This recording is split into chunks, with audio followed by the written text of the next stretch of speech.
Hello and welcome to the Overland Journal podcast. I am senior editor Ashley Giordano, and I'm here in the field at the BC Overland Rally in Merritt, British Columbia, with a very special guest, Emily Miller, founder of the Rebelle Rally. Thank you so much for joining me for this podcast. I know we've alluded to the Rebelle Rally in some other podcast episodes. Scott interviewed Rochelle Croft and Nina Barlow, and we did another podcast after the most recent Rebelle Rally, but I am so stoked to have you here to give us a more intimate look at the Rebelle and yourself and why you founded it and what it's all about. So, all right. Yeah. I had fun watching the last one. I think Scott, you and Matt had just finished it, and we're talking to Scott. It's really fun to be on the other side watching it. It's hearing what you had to say. Oh, you know? Nice. Yeah, that's awesome. This content is brought to you by Overland Journal, our premium quality print publication. The magazine was founded in 2006 with the goal of providing independent equipment and vehicle reviews, along with the most stunning adventures and photography. We care deeply about the countries and cultures we visit and share our experiences freely with our readers. We also have zero advertorial policy and do not accept any advertiser compensation for our reviews.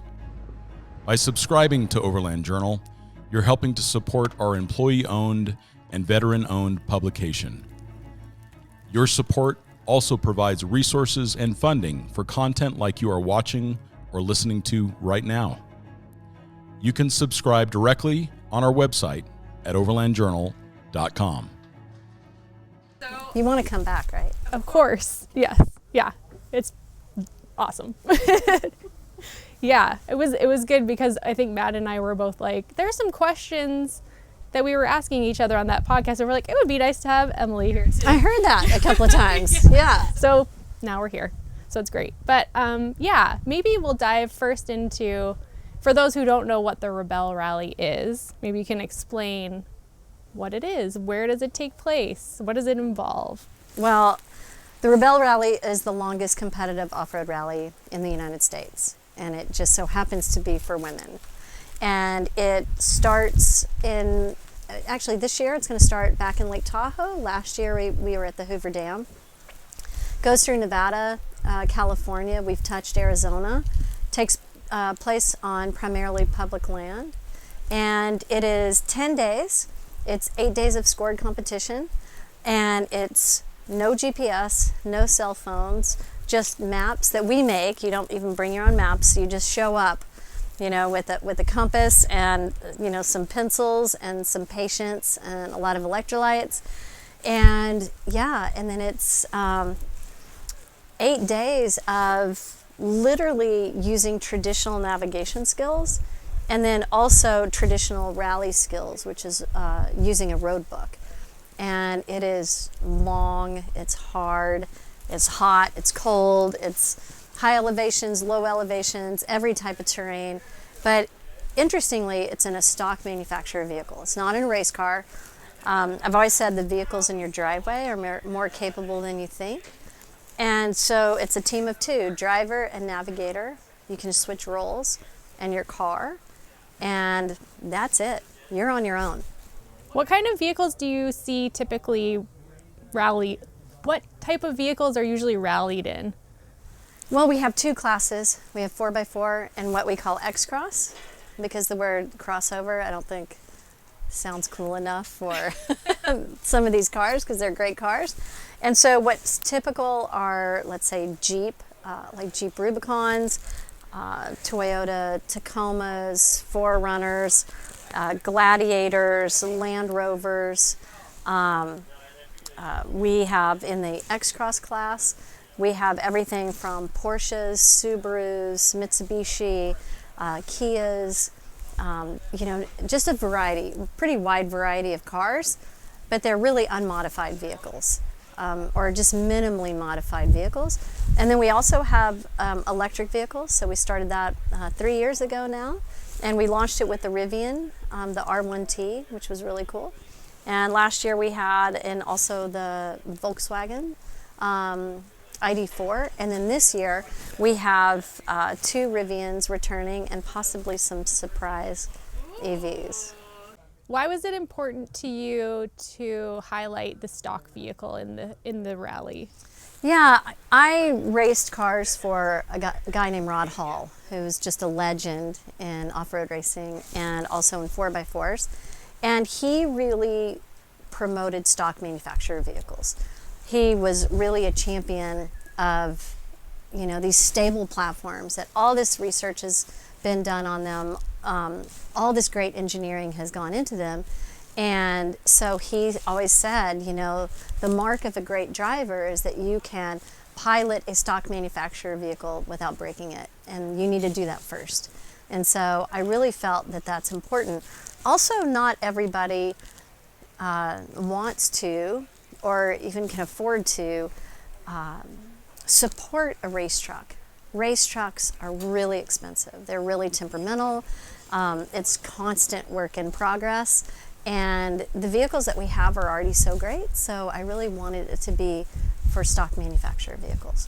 I also wanted women to feel like they could participate, that they didn't have to, you know, they could do this incredible journey and they could be part of it, but not feel like they had to go spend, you know, $100,000+ on a race truck.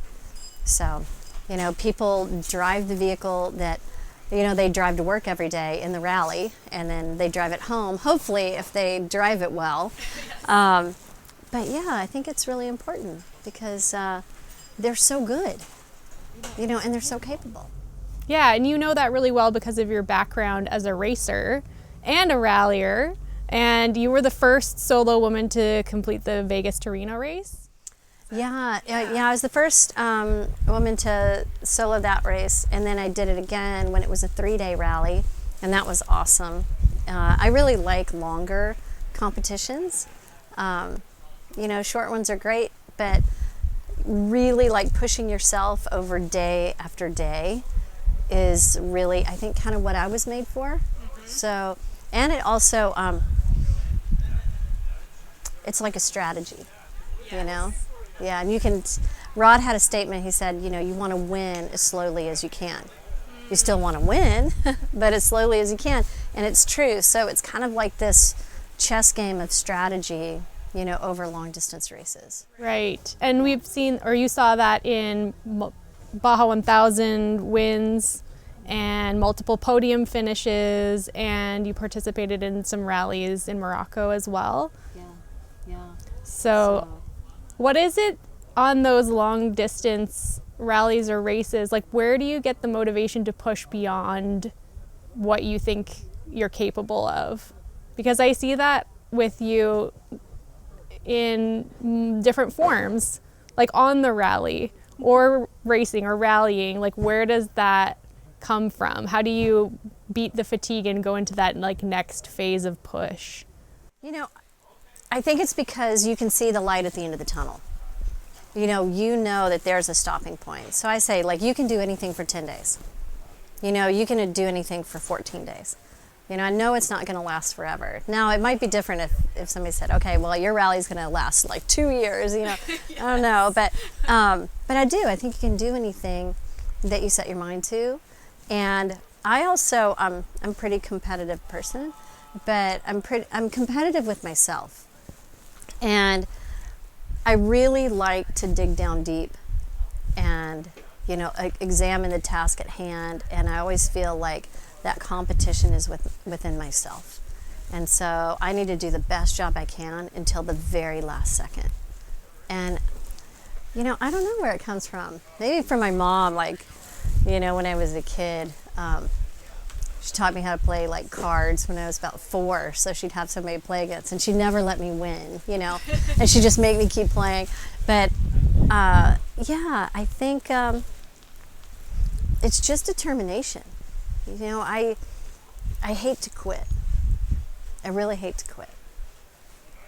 So I don't know if that really answers. Yeah, it definitely does. Yeah. But you have to dig down deep. I mean, the days are long, and But I think when you have a challenge and you have a competition, if you're a competitive person,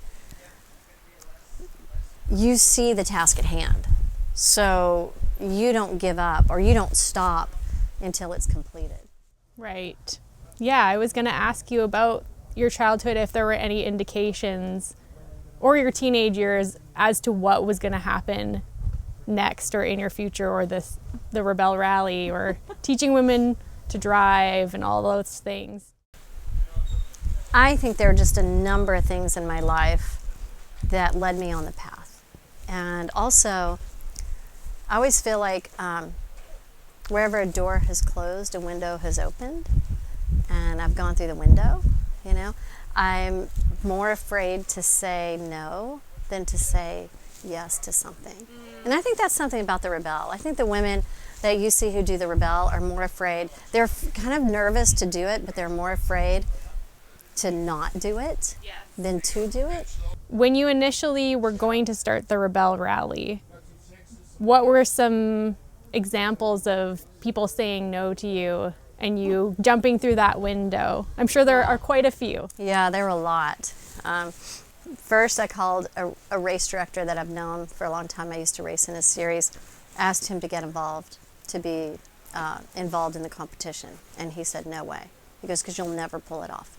You will never hold a long distance rally in America. Why? Permitting. Yeah. And I tried to explain, it's not a race for speed. And he said, I don't care. If you use the word rally, you will never pull this off. So I knew that we needed to educate land management agencies about what rally is, because rally in other parts of the world is really popular, but not in America, really. They only think race for speed, you know, tearing up the landscape. And, you know, I knew that that wasn't the way it is. Another one, my course director, Jimmy Lewis, you know, Jimmy's a legend, and a legend in the moto world and in the rally world. And, you know, Rod had gotten Parkinson's disease, and he was helping me, you know, with the course. And I knew that I needed somebody who was like Rod, who, you know, knew these trails and knew the backcountry, because I couldn't do it by myself. And so I approached Jimmy, and I thought, there's no way he's going to say yes. No way. And we had worked together on different events like King of the Motos, and he said, Emily, there's no way you're going to be able to do this. But if you are able to do it, I want to be involved. And so I said, well, I'll give you a call. So I gave him a call and said, okay, we can do it. But yeah, that happened a lot. And doesn't happen really anymore. But it really did happen a lot. And the good thing is I knew, I own a sports marketing company, and I've produced a lot of really tough to pull off events. You know, I worked a lot with Red Bull too, and they always do these crazy great productions, and you know, they come up with a crazy idea and then they make it happen, you know, and that was so fun to be a part of. And so I knew that it wasn't illegal to do what we were doing. It was just going to be a lot of hard work. Sure. And for anybody who knows me, I'm not afraid of working hard. And so, yeah, so we overcame that, thankfully. How did you approach the land management crew to get this going? Wow. What we did the first year is we said, let's get routes that we know have been raced on before, have had events on before, and we can string them together into a long distance route. Because, you know, our routes are usually about 2,500 kilometers. You know, they're long distances. And then what I did is I started about 3 years early putting together the plan. And then I started, you know, 15 to 18 months prior to going and sitting down with land managers for the Bureau of Land Management, U.S. Forest Service, national parks, and educating them about what this is, but also what it isn't. And we walked in with like a 18-page operations plan, and we hadn't even planned the course. And saying, here's what we're going to do, here's what it is, here's our safety, here's our communications, here is how we are going to manage it. So, and every time they said, well, what about this, we had an answer. Right. So fortunately, from producing big events, I knew what all the sticking points are. So I could go in early and we pre-anticipated. So what we did is we did a lot of legwork. And I think that a lot of times land managers or land management agencies get a bad rap, but they have a lot of constituents to answer to.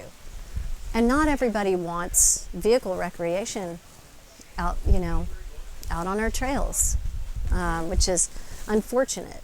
But, by doing that work early and we getting to know the land managers, we were able to build really good relationships. And so I feel really fortunate that a lot of the people in the land management agencies really, that's how they get out and they check the trails or in vehicles. Right. They have to get out into these remote areas. We help them. We will call and say, hey, there are signs down. We'll drop pens. Here's a problem area that they might not know about because they have so many miles, so many kilometers of trail and track to keep up with. So we just see ourselves as a good steward. We need to be a good steward and a good partner to the agencies. But it took a long time. We tried the first year to go down a really famous trail in Death Valley. And Death Valley said, no way. Because the last rally that had been there made a lot of promises and didn't keep them and caused a lot of damage. And so we had to prove ourselves. So we took 5 years, or actually 4 years till we could go into Death Valley. And then last year, on our 6th year, we were able to do this trail. So it takes patience. Yeah, that trust relationship Yeah. is over time. Working with them for multiple years and proving yourselves and Yes. committing to tread lightly principles, which I know that you're really passionate about on the Yes. rally and off the rally as well. So. Yeah, we have a responsibility, but we also can never let up. We can never take it for granted. We always have to stay in front of them, and people turn over as well. Right. And so we constantly have to go back to the agencies and kind of sometimes reintroduce ourselves. But So this event takes place in the Southwest, which is the perfect place for it. Scenery, roads, everything, it's beautiful. And the inspiration from it came from your rally experience in Morocco. Can you speak to that a little bit? yeah, I will say that it came from, I would say it's like a combination of all my experiences because I love the West. Yep. I competed in the Rally des Gazelles in Morocco, and it was really interesting because we were the only American team when we went over. It was conducted in French, and it was really a cool experience. And I had been wanting to compete in the FIA World Championships of Cross Country Rally, but that's a really big undertaking. And so I had family members who lived in Africa, and they had seen the end of the rally, and they said, hey, you need to know about this. You should go do this. And it was at the time I was racing for Rod, and so he said, yeah, you should do it, and that'll be great experience for what you want to accomplish over there. And so went and did it, and it was similar in length, which are what you'll find is the cross-country rallies are usually 7, 8, 9, 10-day events. So that's pretty typical. But it was really interesting. It was shortest distance. And so literally you had to drive a straight line over everything in your path. Like if there's a big rock, you have to just go just around it or go right over it. It was really different. And so we worked, I thought it was a really great experience, and you didn't have to be a pro racer. You didn't have to have a race car, and it's very slow, so you didn't need to know how to drive fast. And so we worked to bring a lot of American teams over there, and then help them with their marketing. And really, it was pretty cool because we took a lot of teams that didn't come from a racing background, and they did really well. Oh, interesting. Yeah, well, like Rochelle Croft, Right. Oh, yeah. Rebecca Donaghy, the Howens, a lot of great people in the industry, but not necessarily from racing, and some people not from the industry at all. Because driving and navigating your skills, anyone can learn. They just need to take the time and learn like the great foundation of great skills. And so it was really fun to do that. And then we started the Rebelle, and we actually put it 6 months off the Gazelle. So if you wanted to compete in both, the Gazelle is a big undertaking. It's expensive. It's a long period of time. So we put our rally in the fall. But I wanted to do something in the United States because it's a big stretch to go from never having competed. It's expensive, it's long, you're in a foreign place. It's really cool to see. You can rent. You can rent. Okay. You can rent, or you can ship your truck over, which means being without your truck for about 4 months. Yeah. So, but that's why renting is great. And I wanted people also to have a rally in the U.S. because honestly, our terrain is the greatest. I've been to a lot of countries and I've seen so much terrain, but our terrain in the West is off the hook. To think that you can go from Death Valley to, Mount Whitney within such a short distance as the crow flies, and the variety of terrain is out of this world.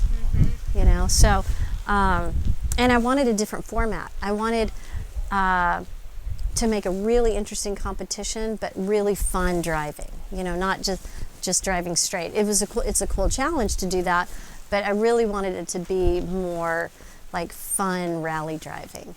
And so and I also just think the Rebelle, we call it a triathlon of rally, so there are multiple formats, because I want people who do the Rebelle to come out of that rally and have like really good skills and feel like they can go take on whatever challenge they want to take on. Like in life, generally. Yeah. Or other rallies, or in life, or in work. Or they want to go do the Gazelle, or they want to go do the Rally Jamil, or they want to go do the Carta Rally. That they have that foundation. And it's fun to listen to the competitors who've done that, and see them get that experience. And a special thanks to this week's sponsor, GCI Outdoor. Whether you're heading out for a weekend of adventure in the woods or to your backyard fire pit, GCI Outdoor gear is ready for whatever you have planned. GCI Outdoor has been around for 25 years, so they know what they're doing when it comes to the best in portable recreation gear. GCI has innovative products ranging from outdoor rockers to complete camp kitchens and everything in between. And with a limited lifetime warranty, they stand behind everything they make. GCI Outdoor gear is comfortable, durable, and built for adventures, big and small. Try them out for yourself. Head over to their website at gcioutdoor.com and save 10% off your first purchase when you sign up for their email list. Thanks again, GCI. So for our podcast listeners, what are some tips and tricks that they can implement right away to improve their driving skills? Turn off your phone. Put your eyes down the road. Look through your corners. Think about the line you're picking and manage your throttle. Really work on being smooth on your throttle and your brake. Stop driving and drive. Put it into manual. Unless you're driving in manual, put it in manual mode. Use your gears. Feel your car. Check every button on your car and every light on your dashboard and make sure you understand what it means. Get to know your own vehicle. I think that there's a lot people can do, even to train for driving, off-road better, they can do on the pavement. Because throttle control, line choice, and eye placement is, a fundamental skill, whether you're on pavement or whether you have a lower traction situation. So also, classes, there are a lot of great classes. There are a lot of great instructors. People can go on our website and go right to Rebelle U, to our training page, and we have a list of trainers that we know that have great programs all across, the country, from the Northeast, Pacific Northwest, Arizona, DC, and California. So join a four-wheel drive club. But start by the simple things. You don't have to take a class to become more present with your vehicle. I always say, too, you're either reinforcing good or you're reinforcing bad. Not anywhere in between, really. So be really present when you're driving. I have found throttle control to be one of the most effective means of improving my driving. And I learned that from Rochelle Croft, which she probably learned it from you. I think she did. She said she did. But yeah, it made a huge difference. And treating yourself like treating your vehicle like you're dancing, yes, and you want to be nice and smooth instead of kind of blasting over everything. It makes a big difference. It does. I do say that it should be like a dance. And you can also really calm your nerves and by literally a smooth throttle. You get into a tense situation in sand dunes, if you just smooth out your throttle, you'll find I need to calm down, and it'll calm my throttle down. Well, if you just calm your throttle down, it'll calm your emotions down. And it's really an important skill. Do you find that a lot of women say, I really want to do the Rebelle, but I'm intimidated by the vehicle or the driving or navigating? What do you say? What do you say to that? Because I kind of feel that way. I'm like, I don't think my driving is good enough to be able to compete, or the mornings are super early and I'm afraid that I'm not a morning person. I'll be like sleeping, and I don't know. Yeah. We have quite a few women who say, oh, I'm not ready, I need to be better at this, oh, I want to train longer. But sometimes you don't really even know what you're training for. I just say, go to the website, read those skills, rate yourself on a scale of 1 to 5. If you're a 3, dive in. Or if you're not a 3, go learn those skills and dive in anyway. Right. Rochelle Croft has a great statement that I always use: start somewhere. Mm-hmm. You are probably better than you think. What I hear a lot from women is they really doubt themselves, their skills, or they don't think their skills are as good as I think they are. Right. Yeah. I think, I see men who have a lot more confidence in their skills, and they also don't see a mistake as a failure. Yes. And I see women, and this is not all women, it's just I've gotten to coach, thousands of people to drive off-road. I stopped counting at about 5,000 people. And so I've seen the differences between men and women when I coach them. And really, it's very interesting to see women make a mistake and they dwell on it because they feel like it was a failure. Yes. But it's really just a chance to learn. We're not supposed to be perfect at something we've never done before, or we've only done a little bit. I know, crazy, huh? So if I could get women to just have a little bit more confidence in the skills that they already have, just self-talk. Tell yourself that you have the skill, or you can learn the skill. But I do find that women tend to be better than they give themselves credit for. In fact, often a lot better. In class, I coached for a lot of years with Rod, and we would run about 50 people a week through class. And the women, if we had women even show up for class, we'd have 24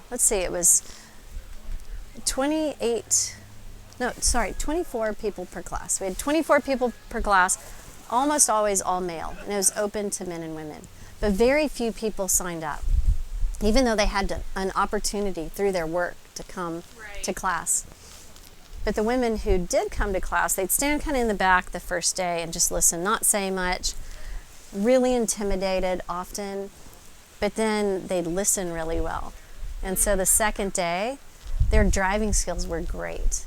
And everybody in class always loved it when women were in class because they listened well and they followed instruction well and they just wanted to follow the rules, you know? Right. But that's one reason why I wanted to start the Rebelle, is because I knew that if we opened up class, or we opened up Rebelle to anyone, we would have a lot of men sign up. I know that because I have usually at least, you know, a couple of men each week call and say, hey, when are, you know, you going to let men compete, or when are you going to do a Rebelle format for men? And then I knew that maybe 1 or 2 teams of women would sign up, just like it is in a lot of motorsport type events, and we wouldn't get anywhere. Right. And so, yeah, women are great drivers and navigators, better than they give themselves credit for.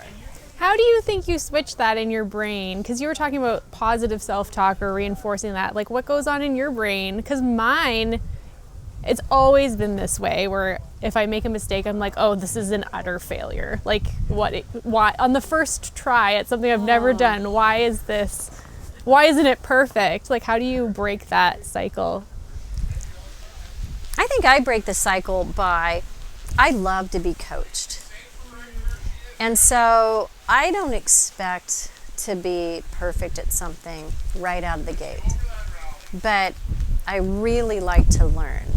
So I think if you can break it down and just say, like, I'm not supposed to be perfect at this, and tell yourself that I'm going to learn more by making some mistakes early. And I also find, well, I was going to say that I also find that the ones who make mistakes early are the ones who tend to learn more. Right. If you do it right and you do it perfectly right out of the gate, you think you're really good, but you're going to eventually make that mistake. And sometimes a little more devastating when you make it later, you know, so make it early. But I also think that it's really good to go get coaching, and get coaching from someone who's great. I always say, if you want to be okay, learn from okay. You want to be good, learn from good. You want to be great, learn from great. And then ask really honest questions of your performance. Be really honest with your coach about how you learn best, and then work through it with a coach. A great coach, too, will give you positive reinforcement, and really, when you do something well, and clear direction when you don't. And I think that can help. That's good advice. Yeah, that's really good advice. I'm going to go implement that. I wanted to jump back to Morocco just for a minute. What was your experience in Morocco when you were off of the rally? Because you've spent some time doing various things there. And what were the highlights? Highlights about Morocco. I love Morocco. And the people are great. The driving, there's some really fun trails and terrain. But it's really similar to the Southwest, very similar. But what I love is the culture. I love the colors. You know, it's very colorful. I love the hospitality. But what I really love is people remember you. So I go back and I can go into the middle of nowhere and people remember you. And also everyone is on like Facebook or WhatsApp. So you're in the middle of nowhere and someone is like, hey, you're my friend on Facebook, did you get my message? But it's that going into the middle of nowhere and running into people that have become friends along the way, all across the country. So when I go to Morocco, I feel like I'm going home, is how I would describe it. That's powerful. Yeah. That's awesome. The other thing is, the local people get really excited to see you come into town. Mm-hmm. They can also tell I'm American. Like, nobody ever says, like, are you Canadian? Are you British? No, American, But they really love America, and they always are the first to say that Morocco was the first country to recognize America's independence, and they're very proud of that. So they love Americans. Yeah, it's really cool. Nice. Okay, we're gonna jump around a little bit again. Okay. You have a big team on the Rebelle Rally. You were saying, one of them. Yay! I'm proud to be one. It's awesome. How many staff now? 113. Right. Last year. And then you have a very supportive husband as well. I do. For some reason, I was like, oh, I just never thought that I don't want you to take this the wrong way. I didn't think that you had a husband, like, until I met him. I was like, oh, I don't know why. I don't know why there's like this. Funny. I don't know if it's a stereotype of like these really, really, really strong women. I don't know. Doesn't matter. I was really independent. I met my husband. He was a water safety team when I was running a big production for Red Bull. And, you know, I met him later in life, which is probably good because I really was extremely independent. Right. You know, and probably good that I didn't get married earlier in life because I was so independent. Sure. Never wanted to, you know, miss any, you know, trip or opportunity, which is tough, you know, on a marriage. But I met Lair, and he is incredible, and he's extremely supportive. So he was the one who really encouraged me to start the Rebelle. I love that. Yeah. I love that. Yeah, he's very patient. I was going to say, like, how much time does he spend on the Rebelle Rally or Rebelle Rally related things? Well, he just retired, and he was really fortunate. He got to retire, I think, at 53 years old. He's the Marine Safety Captain in Encinitas, California, and he did that for 34 years and, you know, worked super hard, extremely good at what he does. And he travels a lot, fortunately. You know, he's a great surfer and into spear fishing and riding his dirt bike. And so I think we have a good balance. You know, it's not too much Rebelle, and we also work to take time away from it. Yeah, what do you do in your spare time? Do you have spare time? We don't have a lot of I was spare going to say. But we do travel, and we surf, and we go play, and, you know, what I'm finding is I'm having to book it. Yes. Like, okay, book that time, and nothing comes in the way of that. So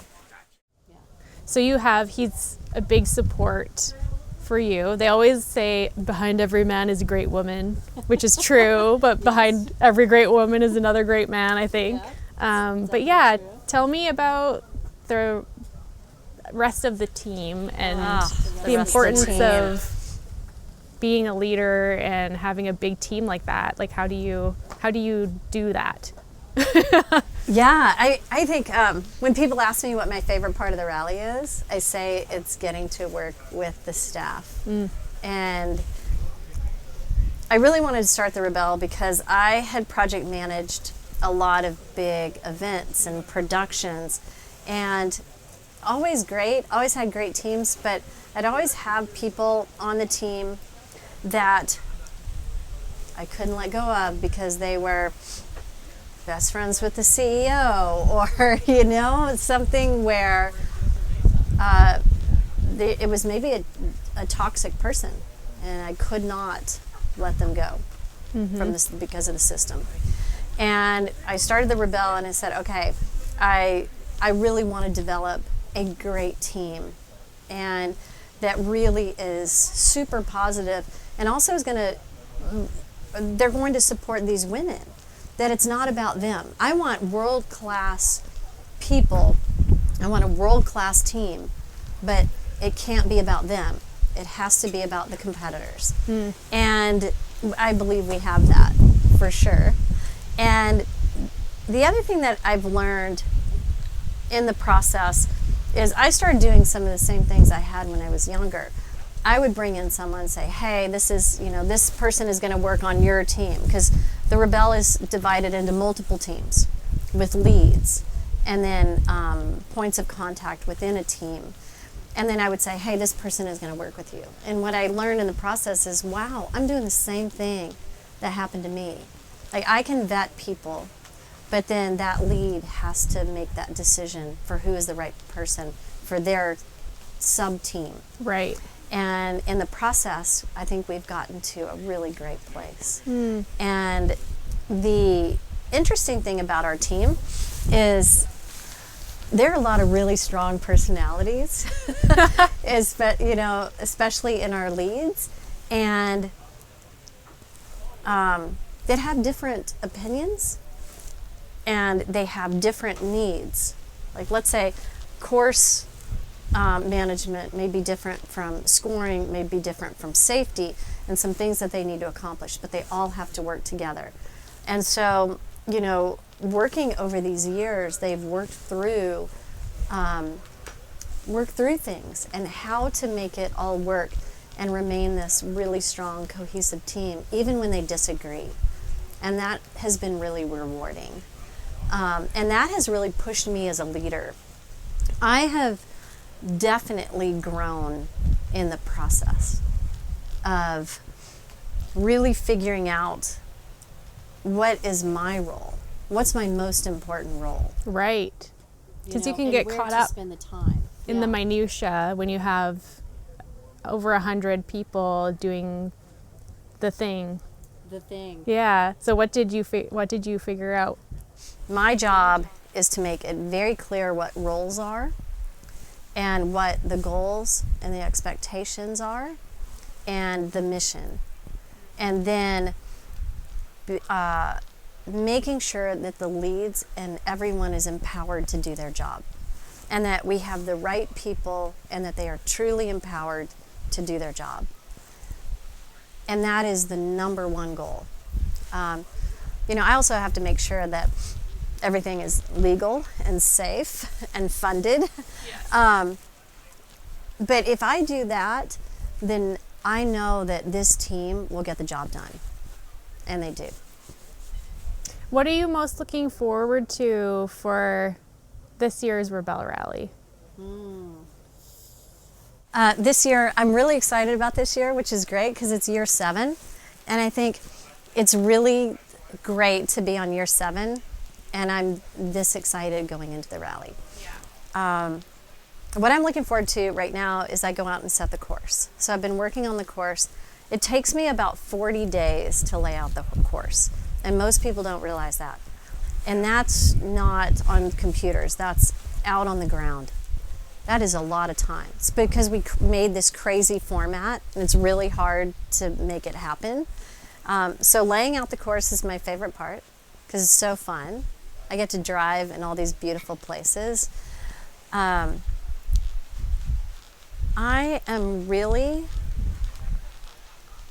excited for some very special places. So every year we think about that course in terms of like, what is that view going to be when they come around the corner? What thing are they going to see that other people don't get to see? What are they going to remember the most? What is that place that's going to be the place that I can't believe we're here? And so we've got several of those this year. We also have some tough, our X checkpoints, we have some tough driving challenges this year. Exciting. Yeah. Yeah, you're really thinking about the driver experience. We are. Every single route that you lay down. And also, from a background perspective, like the photography perspective of what those shots are going to look like with the trucks and with the women too. We do. It's very cool. We do. We think about that. And Jimmy's great at that too. So when we're out laying out the course, we'll come around a corner and be like, this is insane. We have to put a drone right there. You know?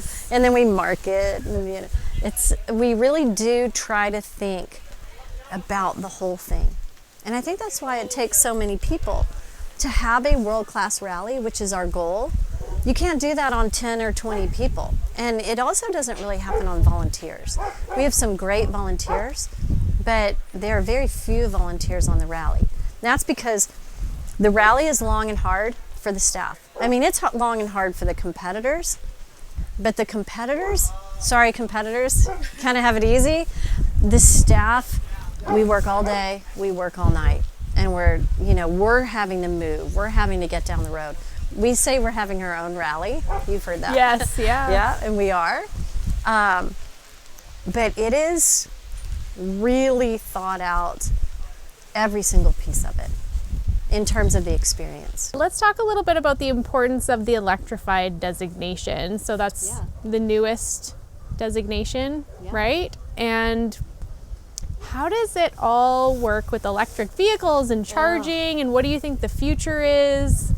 Wow. What does the future look like? Yeah, so the Rebelle Rally, we've always said, is a proving ground for people, products, and stock manufacturer vehicles. And it doesn't matter how they're powered, whether it's a petrol vehicle, diesel vehicle, or it's an electrified vehicle. And so I really wanted to start the electrified program. And in fact, we were ready to start it, but the manufacturers weren't quite ready. So it launched in 2000, what year are we in? Exactly. It launched in 2020. We're going into our third year. Yes. We launched with the Rivian R1T and the Mitsubishi plug-in hybrid. So we had a fully electric and a hybrid.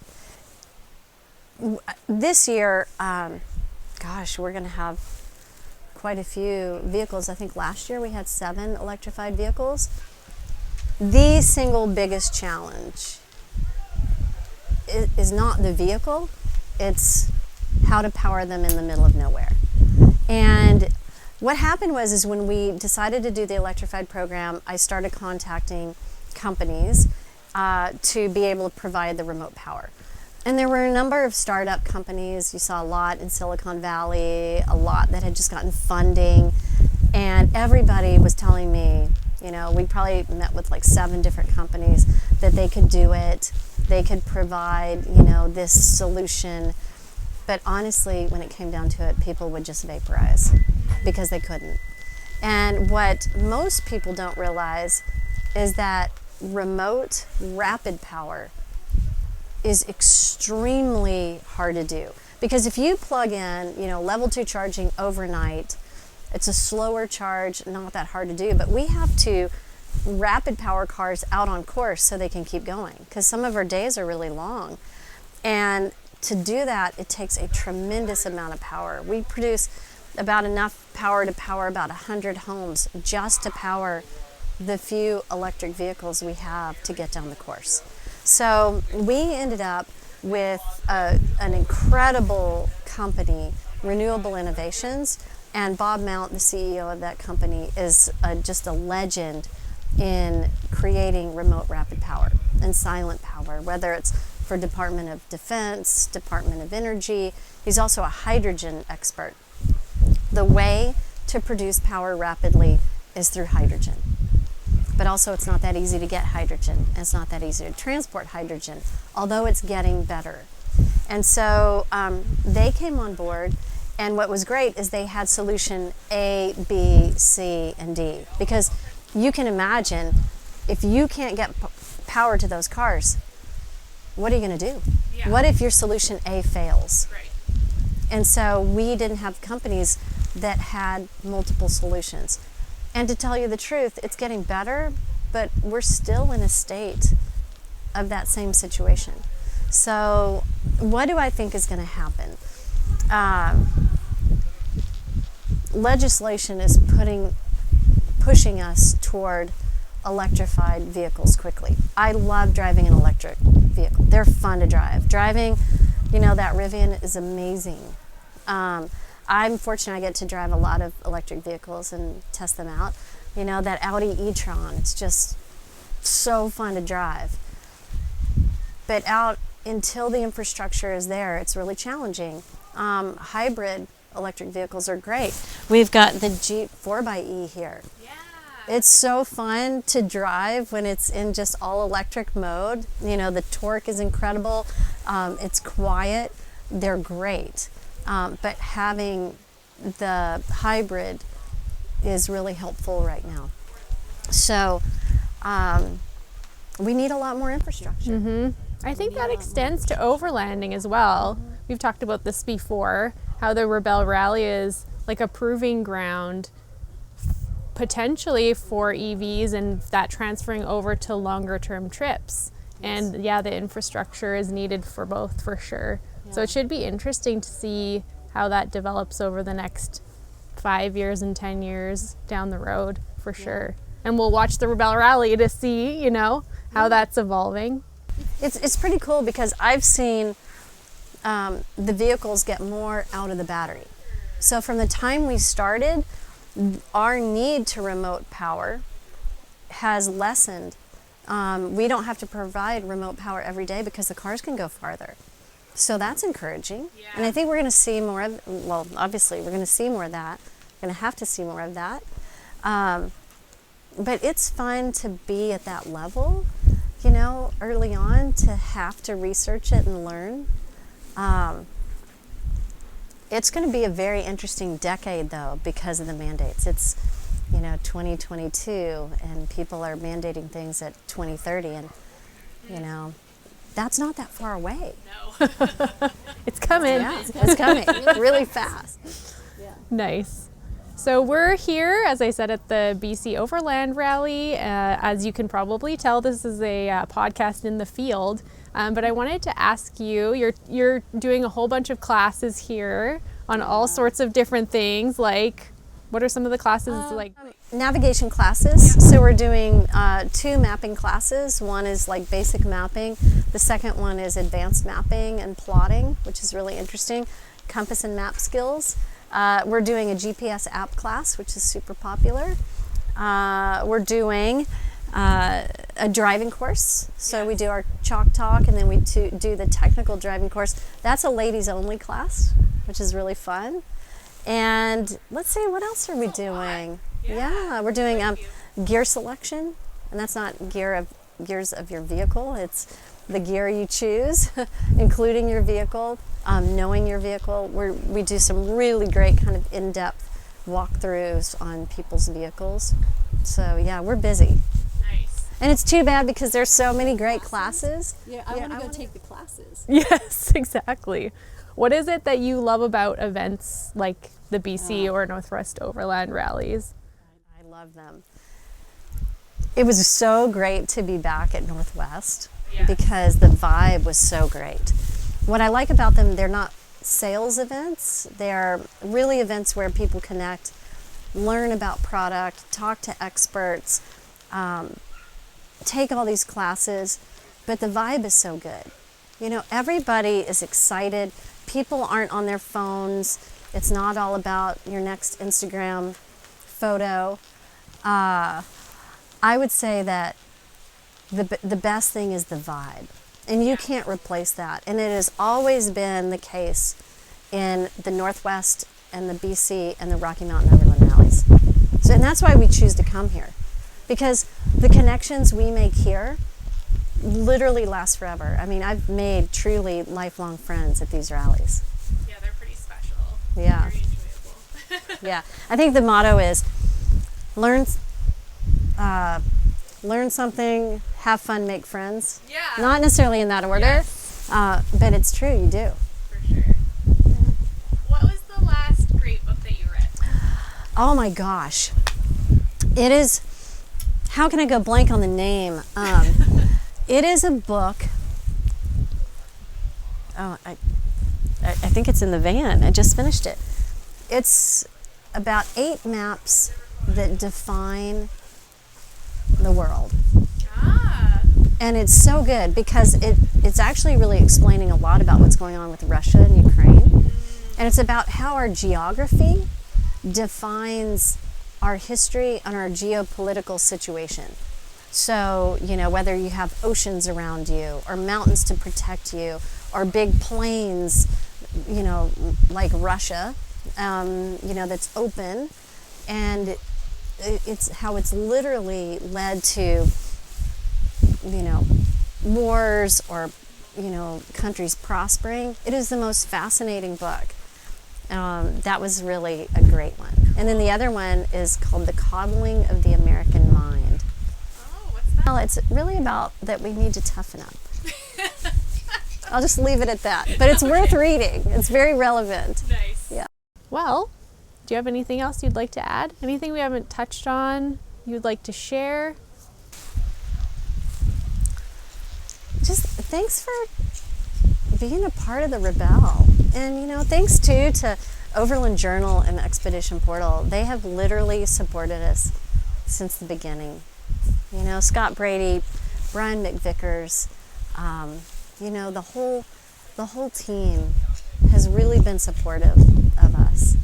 And, you know, it's that kind of encouragement that, you know, keeps you going. When people say, no, you can't do this, you know? And then I just think that it's really important that we get out and push ourselves, you know, and get out and travel. It's been a tough couple of years. I've been really thankful that the Rebelle has been able to happen. Mm-hmm. You know, it's not a spectator event, you know, so it's been able to happen.